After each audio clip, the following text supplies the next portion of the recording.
En el ruido de la vida, en la normalización de la violencia y la intransigencia del ser humano, las heridas de las víctimas y las amarguras de los abusadores se escabullen en los hogares y en las familias. Levanta propone un acercamiento integral, uno desde adentro, desde los lugares donde solamente Dios puede entrar. Conversemos.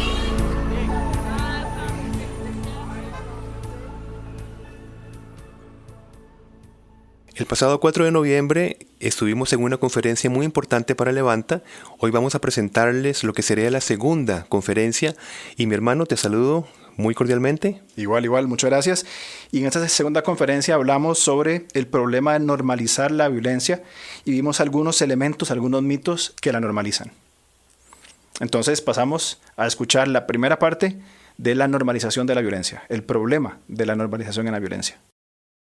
Gracias a Dios por la primera charla que tuvimos con Ervin, que es parte de nuestro equipo, junto con su esposa Yesenia, que está a su lado, y mi esposa Vivian, que es la que anda ahí moviéndose por todo lado, pero ahora vamos a hablar de Levanta. Bien, nuestra intención con el primer mensaje o la primera sesión es poder entender a muy grosso modo cómo piensa un abusador.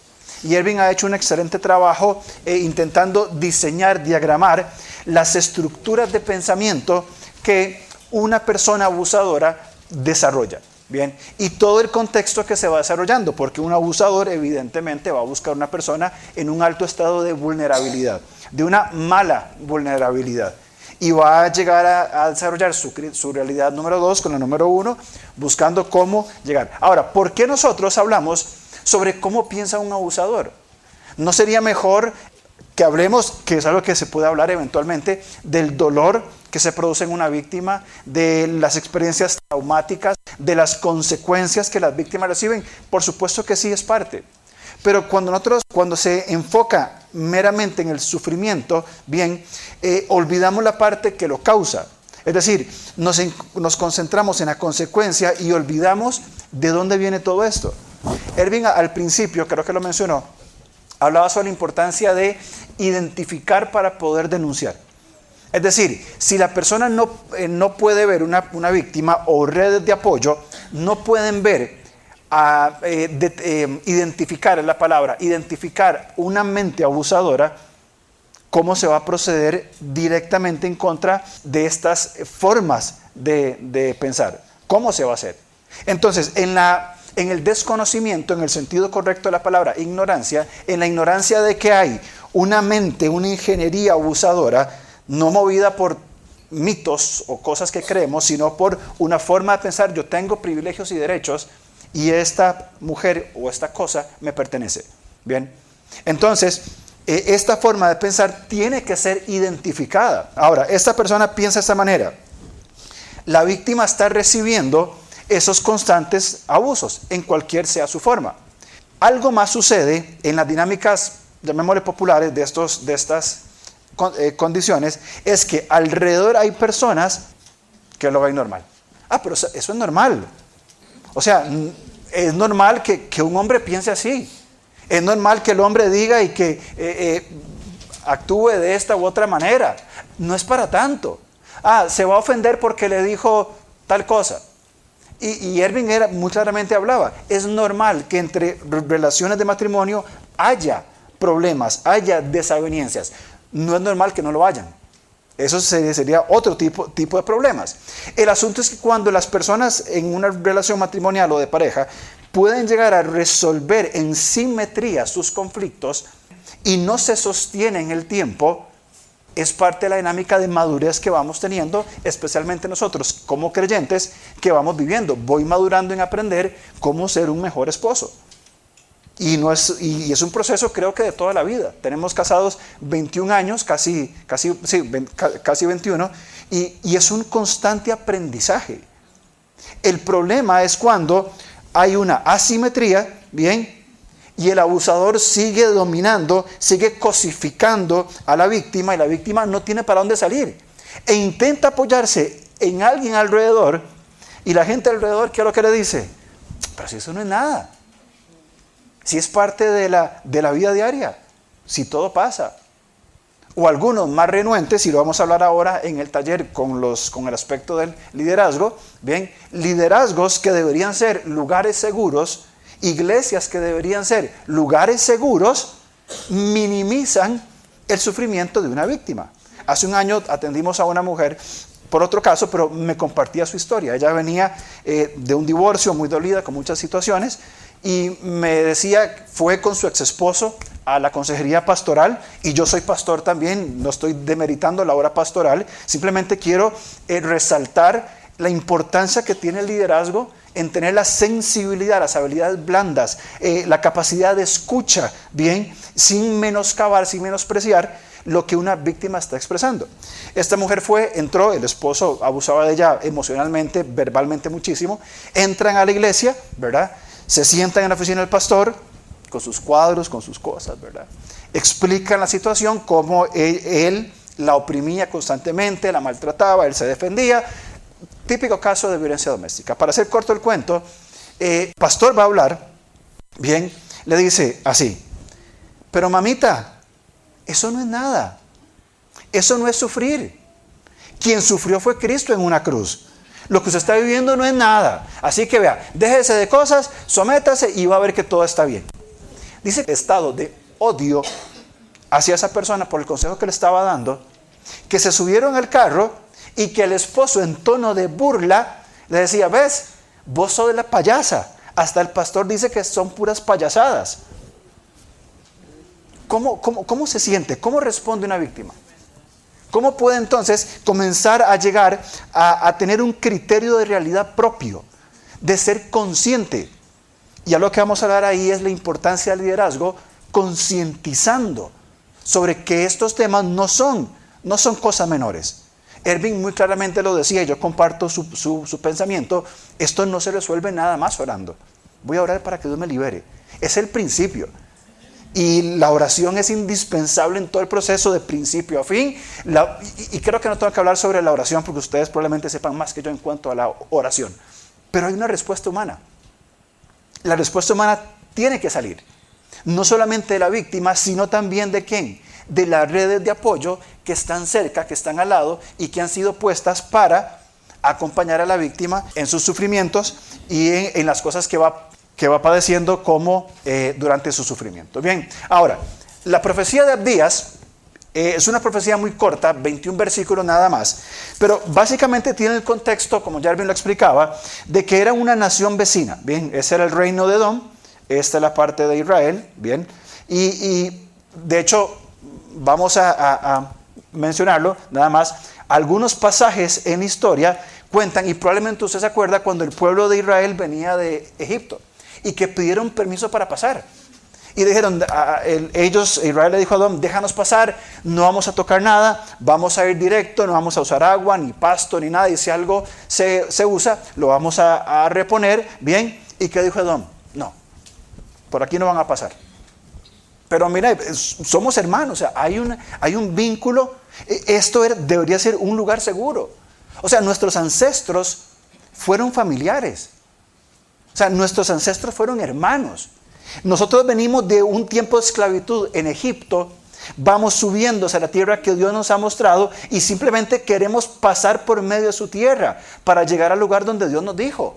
Somos hermanos, somos familias. ¿Y qué dijo Edom? Por aquí no pasan. Y si pasan, voy a mover todo el ejército y los voy a matar hasta que ustedes sufran. La violencia doméstica no solamente ocurre mayormente en un aspecto de una relación de hombre y mujer matrimonial, pero también la ley de violencia doméstica incluye otro tipo de relaciones familiares. Hasta el tercer vínculo, bien, puede ser horizontal, puede ser vertical, abuelos, hijos, tíos, etc. Bien, ellos eran hermanos, descendían del mismo padre.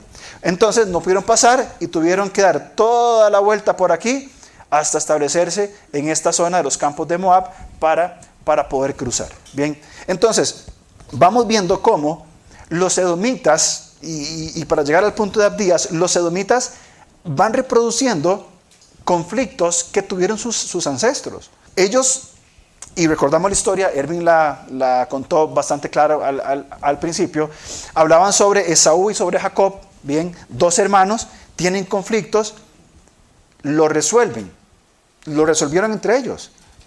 El punto es que sus descendencias comenzaron a desarrollarse y normalizaron formas cerradas de resolver conflictos, de la violencia y del abuso. Estos pueblos, con el paso de tiempo, y en un momento Erwin y yo discutíamos sobre el asunto, bueno, ¿qué habrá pasado?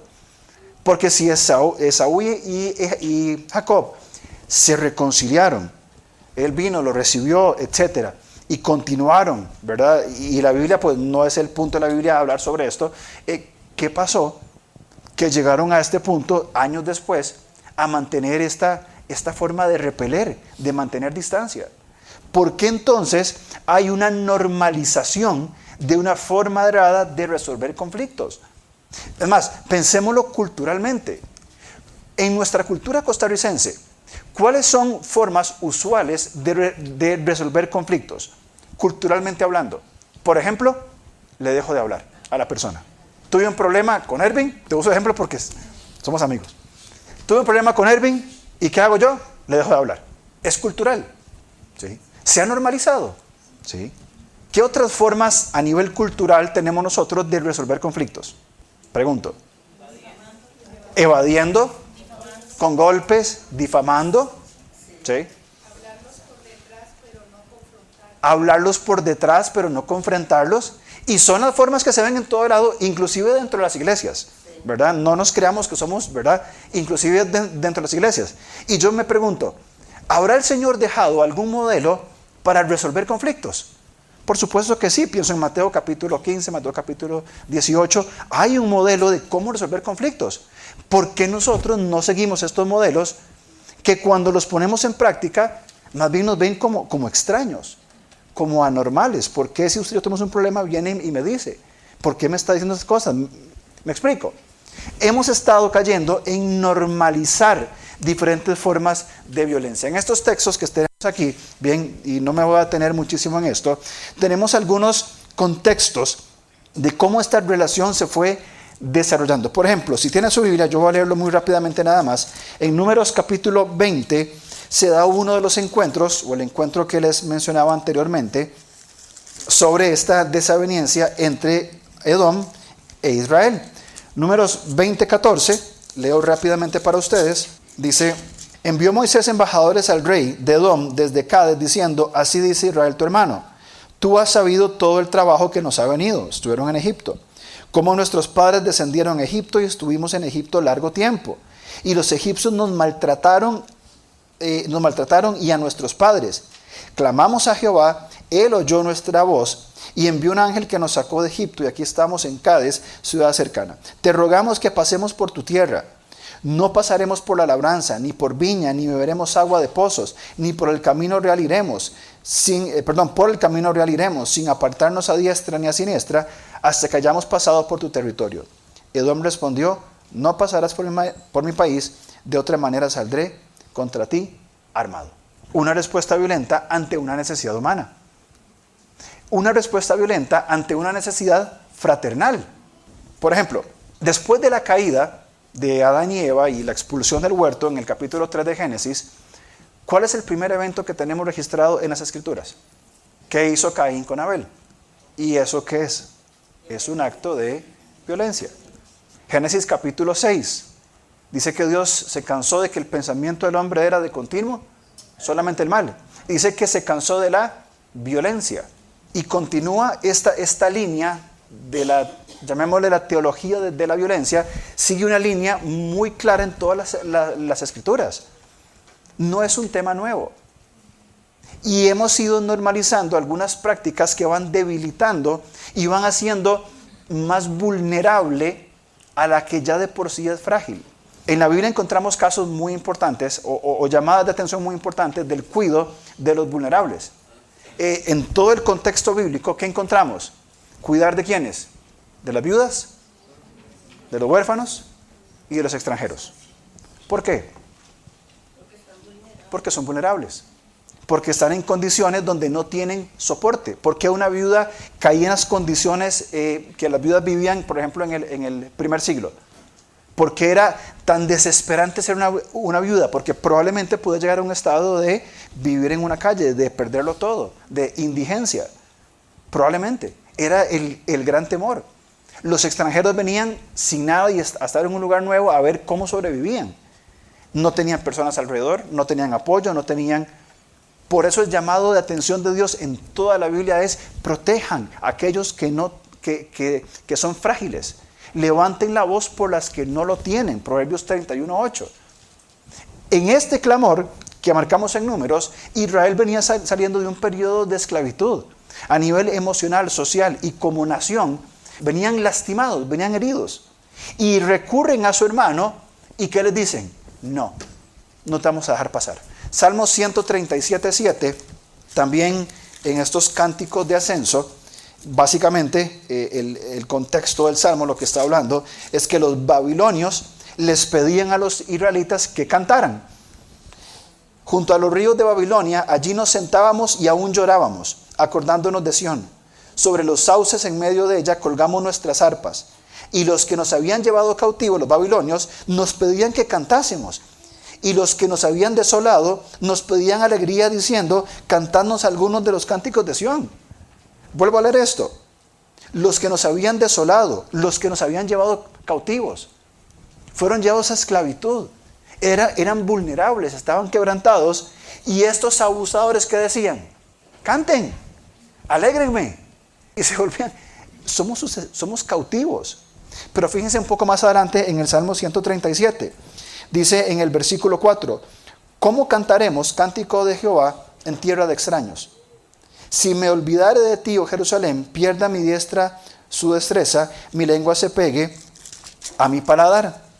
Si de ti no me acordare, si no enalteciera Jerusalén como preferente santo de mi alegría. Fíjense más adelante, por favor, en el versículo 7. Oh Jehová, recuerda contra los hijos de Edom el día de Jerusalén, cuando decían: arrasadla, arrasadla hasta los cimientos. Cautivos, vulnerables y frágiles, en un contexto de esclavitud, de cautiverio, sus conquistadores les pedían que cantaran, que festejaran, que alegraran. Y ellos decían: ¿cómo vamos a cantar si nuestros hermanos no hicieron nada el día en que nos llevaron cautivos? Y es que el contexto, acá otros pasajes que usted puede revisar después, el contexto de Abdías es justamente este. Cuando el reino de Babilonia vino a Israel, año 586, para conquistar toda la tierra con Nabucodonosor y llevarlos, mi imagen es los edomitas, sus hermanos, arrecostados en algún árbol cerca, viendo cómo están destruyendo a esta gente. ¿Quiénes son ellos? Hermanos míos. ¿Y por qué no hacen nada? La soberbia de mi corazón, como hablaba Erwin.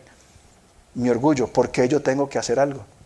Es más, cuando estén más frágiles, yo voy a ir y voy a sacar ganancia de toda esta condición. Nadie veía normal, nadie alzó la voz, ni aún sus propios hermanos se levantaron y dijeron: un momento, vamos a luchar por ustedes, vamos a procurar levantar la voz, vamos a procurar socorrer a nuestros hermanos. Más bien, en el día de la debilidad, procuraron e hicieron lo propio para ir y destruir a sus hermanos. Proverbios 31:8 viene en esta misma línea que estamos hablando, sobre la vulnerabilidad, sobre los frágiles, sobre los que no tienen quien los rescate. Proverbios 31:8 dice: abre tu boca por el mundo en el juicio de todos los desvalidos. Entonces, si lo que requiere una víctima de violencia, bien, es una comunidad, es una red de apoyo donde poder recurrir y que pueda responder desde su humanidad, responder y decir: hasta aquí, no más, no voy a seguir tolerando más esto. Voy a llegar a un punto de no retorno, voy a levantarme y decir: hasta aquí no se avanza. Pero no tiene esa red de apoyo, no tiene esa gente alrededor, sino que más bien quienes le rodean siguen normalizando lo que está pasando. No es para tanto. No seas payasa. No exagere. Esto es lo normal. es un problema matrimonial. En una encuesta en el año 2011 de Crossway en Estados Unidos, se entrevistaron a víctimas de violencia doméstica. El 11%, solamente el 11% de las personas entrevistadas dijo que la iglesia fue un lugar seguro para ellos. Es decir, el 89% de personas restantes dijo, yo no sentí en la iglesia un lugar seguro para ir y decir, me están haciendo esto. No hubo ese cuidado, no hubo esa red de apoyo, no hubo nadie. Y Dios nos dice, levanta la voz contra los que no tienen. ¿Quién tiene que levantar la voz? Nosotros, la iglesia.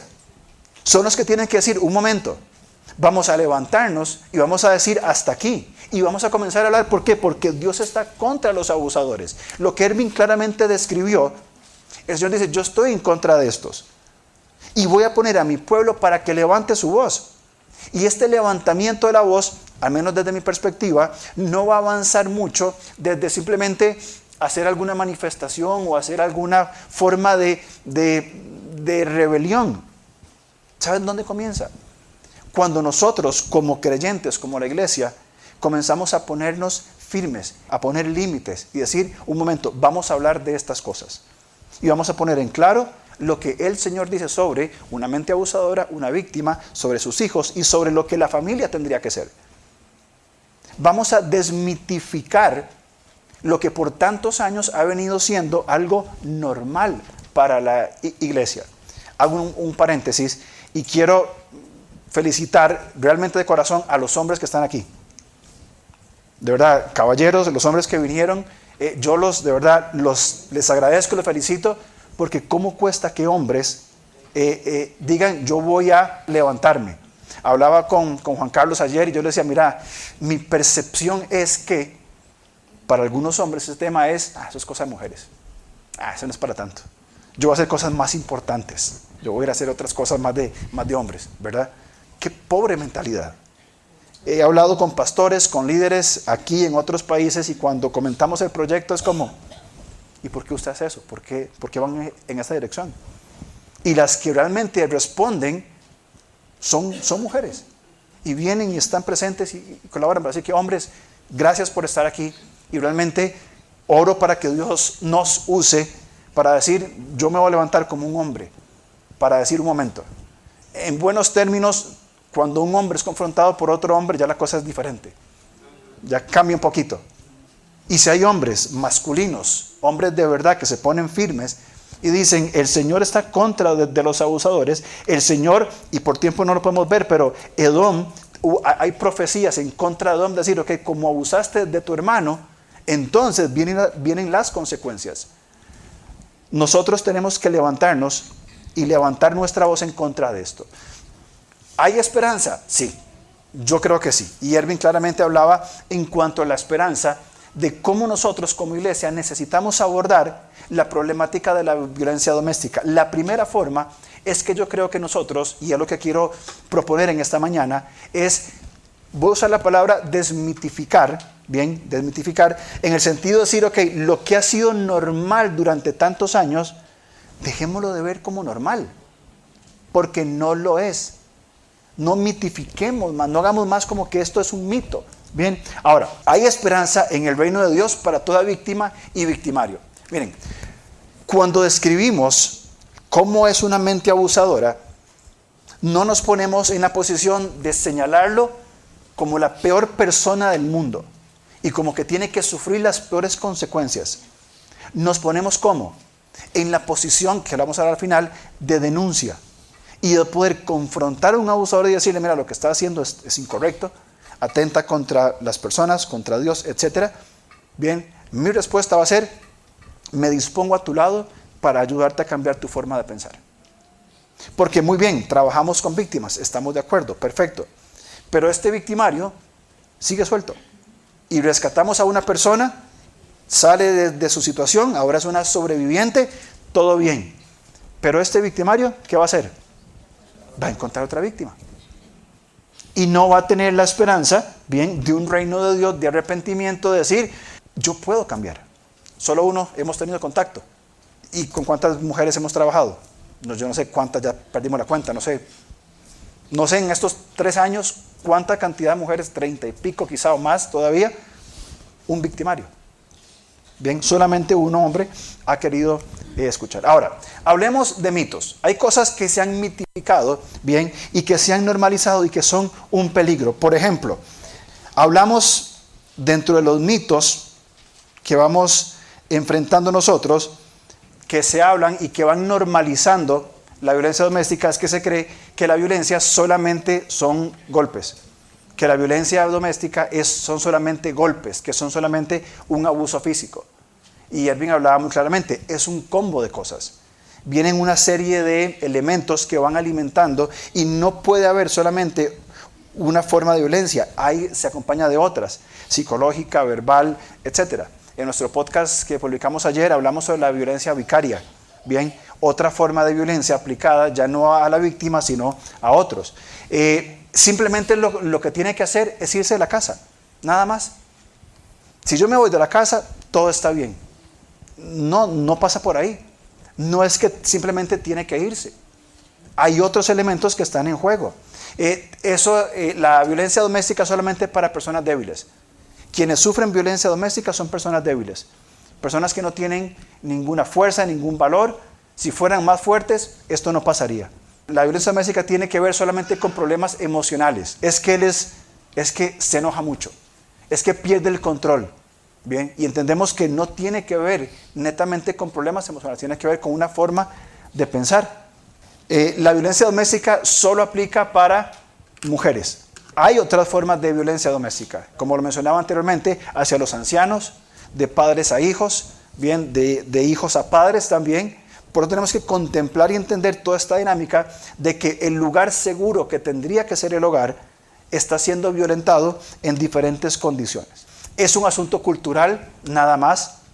Es que en nuestra cultura latinoamericana somos machistas y bueno, es algo que ya heredamos de los abuelos y esto probablemente que no va a cambiar. Así que es algo sobre la cultura.